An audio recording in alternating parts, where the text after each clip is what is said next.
Hello guys, welcome back to my new channel Dhrupzz vlog. আজি মই এটা পুৰণি ঘৰলৈ যাম যেতিয়া আমাৰ ভাৰত স্বাধীন হৈছিল 1947 চনত তাৰে আগতে এই ঘৰটোত ব্ৰিটিছ আছিল সেই ঘৰটোত যাম এতিয়া আমি আপোনালোকক সকলোবোৰ দেখুৱাম ঘৰটোত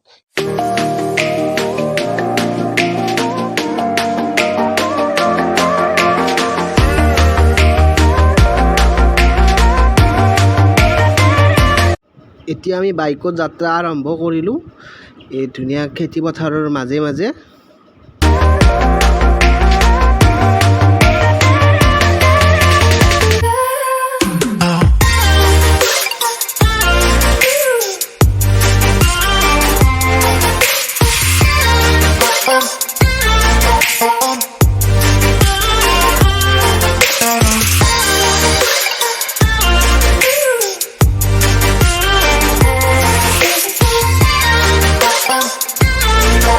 লগতে মোৰ ভিডিওটো আপোনালোকে শেয়াৰ কৰিব লাইক কৰিব কমেন্ট কৰিব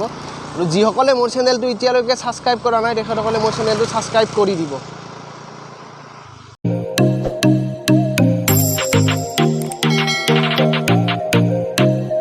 ফাইনালি আমি আহি সেই ঘৰটো পালো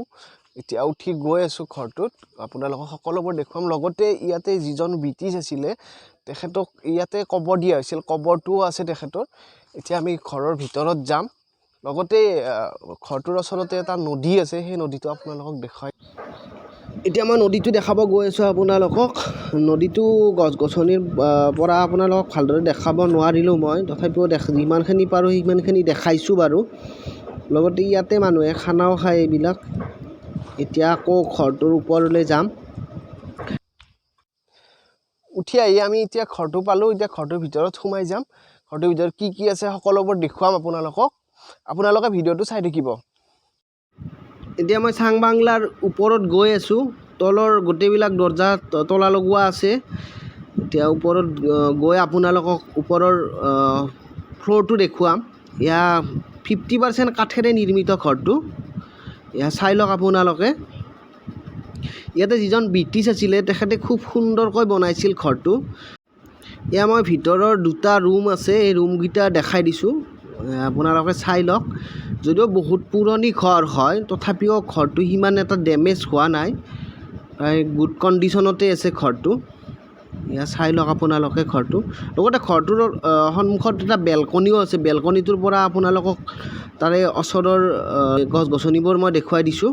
ইয়া চাই লওক আপোনালোকে খুব সুন্দৰ পৰিবেশৰ মাজত তেওঁ জীৱন যাপন কৰিছিল যিজন ব্ৰিটিছ আছিল ইয়াতে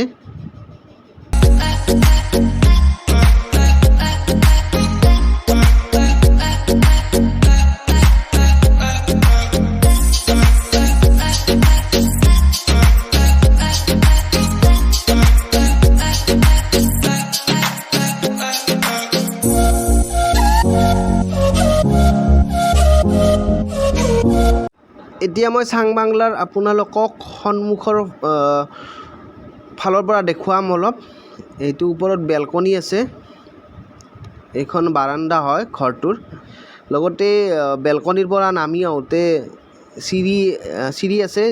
এইগিটা চিৰি আপোনালোকক দেখাই দিছোঁ মই কৈছোঁ অলৰেডি যে ঘৰটো 50% কাঠেৰে নিৰ্মিত যি বেলকনিৰ পৰা নামি অহা চিৰিগিটা কাঠেৰে বনাইছে ইয়া চাই লওক আপোনালোকে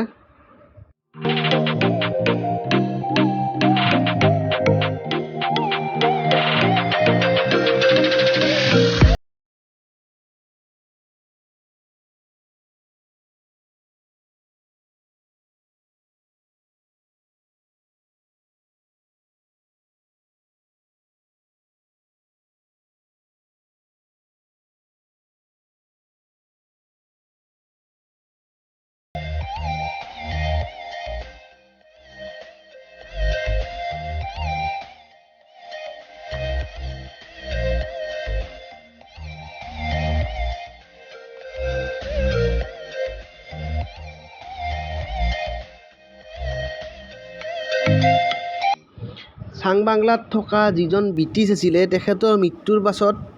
ইয়াতে তেখেতক কবৰ দিয়া হৈছিল এই কবৰটো মই দেখুৱাই দিছোঁ আপোনালোকক চাই লওক চাং বাংলাৰ আপোনালোকক সকলোবোৰ বস্তু দেখালো লগতে তাতে যিজন ব্ৰিটিছ আছিল এই ব্ৰিটিছজনে থাকি তাতে ওচৰত থকা যিখিনি ফৰেষ্ট এৰিয়া আছিল গোটেইখিনি তেওঁ সংৰক্ষিত কৰি ৰাখিছিলে যাতে কোনো তাৰে গছ গছনি কাটিব নোৱাৰে আৰু লগতে সেই ঘৰটোৰ ওচৰতে তেখেতক কবৰ দিয়া হৈছিলে কবৰটো মই আপোনালোকক দেখালোঁ ঘৰটো দেখালোঁ লগতে নদীটোও দেখালোঁ আৰু লগতে মই আপোনালোকক চাংবাংলাৰ এড্ৰেছটো কৈ দিছোঁ মিৰ্জা পলাকবাৰী সমষ্টিৰ কুলচিৰ পৰা অলপ ভিতৰত যাব লাগে গতিকে গোটেইখিনি বস্তু যিহেতু আপোনালোকক দেখালোঁ মই দেখাই আজি ভিডিঅ'টো ইমানতে সামৰিছোঁ লগতে আপোনালোকে ভিডিঅ'টো চাই নিশ্চয় ভাল পাব থেংক ইউ